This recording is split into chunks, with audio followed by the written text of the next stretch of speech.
இந்த 9 நாளும் நிஷ்டையில இருந்து லலிதா சகஸ்ரநாம ஜபத்தால அம்மனை ஆராதிக்கணும்.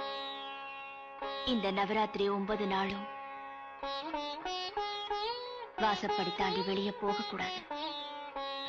காமம் மனசுல கூட வரக்கூடாது. புருஷனை கூட புனிதமான முறையில பார்க்கணும். துளசி மாதிரி தூய்மையோட இருக்கணும். சாவித்திரி மாதிரி பிடிவாதத்தோட இருக்கணும். விரதம் பூர்த்தி ஆகுற வரைக்கும் இந்த 9 தீபங்களும் அணிஞ்சு போகாம கவனிச்சுக்கணும். இந்த விரதம் பலிச்சா கோடி ஜென்மத்து சௌபாக்கியம் இந்த ஜென்மத்துல உன்னை தீர்க்க சுமங்கலியா ஆக்கிடும். இனி உன் பீடைங்கெல்லாம் தூரமா போயிடும். துர்கா நாம எவ்வளவு பெரிய கஷ்டமா இருந்தாலும் துர்கே காப்பாத்துன்னு சொன்னா போடுவான். அதை விரட்டி அடைச்சு விடுவான். துக்கத்தை விரட்டி அடைச்சு விடுவான். அதனால அம்மாளுக்கு துர்கா